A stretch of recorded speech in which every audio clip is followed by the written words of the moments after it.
Well, top of the evening to you. This is my 2005 Suzuki nope, that's my 2005 Nissan Frontier. We're parting that out. This is my 2005 Suzuki Boulevard C50 Custom, they called it. They made a bunch of these in Canada with the flames and the maple leaf. Somebody straight piped it, put a different fender on the back. It's a lot of fun. Anyway, need to change the battery. It occurred to me, somebody might be wondering how to do that, where the battery is. So that's all this is. It occurred to me after I'd taken the bolts out. So for me, this is my seat bolt. And then we're just gonna push this off of the seat like this. And it pulls back out of there. And then in my case, again, I've already taken the bolts out. There were 2 bolts right in there. Took those out. This comes off. You can see where the bolts were. And your battery is going to be underneath your seat. Now, I've taken the old one out because I took it, bought a new battery. They needed the core, so I'm gonna grab the new one. It's my new battery. I probably should date it. I probably won't, but we gotta take these out. The red's on your positive terminal. I'm gonna need 2 hands, but these little nuts right here slide in right there. The bolts and washers will come down through from the top as we bolt these things on. There's a lot of mechanical jobs you probably shouldn't take on, let's be honest. But this one, I think you can probably handle. Black is your negative, red's your positive, unless somebody's monkeyed with it over the years, which is always a possibility, and then you'll bad things. But as long as red, black, then you got your positive, you got your negative. Grab your new bolt. Mine's off camera. Put the washer on it.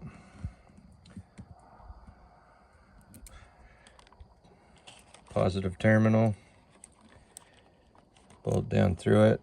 Down it goes. And you just got to line it up. You probably won't be able to see that.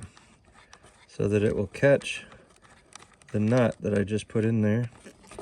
Which can be fun. Sometimes easier said than done. I think I just about got it. And you're good to go. So in my case, I actually had to take a knife, put it in there, and kind of maneuver the nut into place. When you do that, make sure you bring your knife all the way across and touch this other pole right here. If you don't know what, just give it a try. It'll be fun. You'll only do it once. No, you shouldn't. You shouldn't do that. Do the same thing for your negative terminal. Grab the appropriate tool. Tighten it down. In my case, that was the Leatherman that I had in my pocket.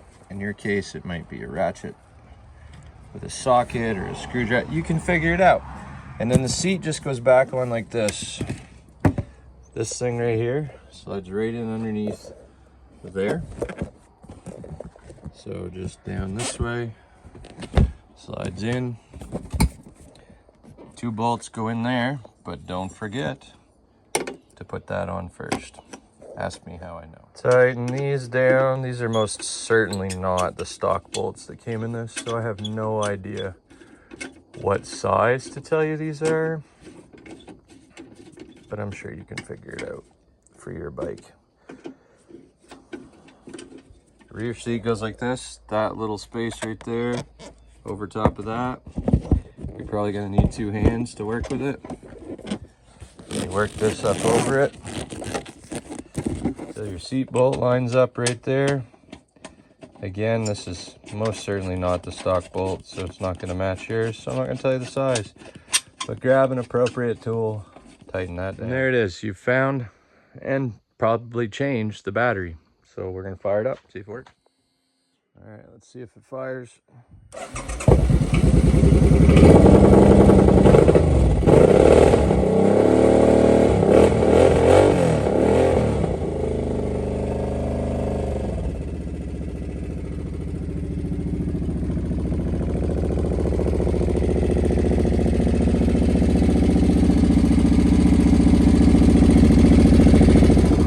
Noisy rig, but it's ready to ride another day.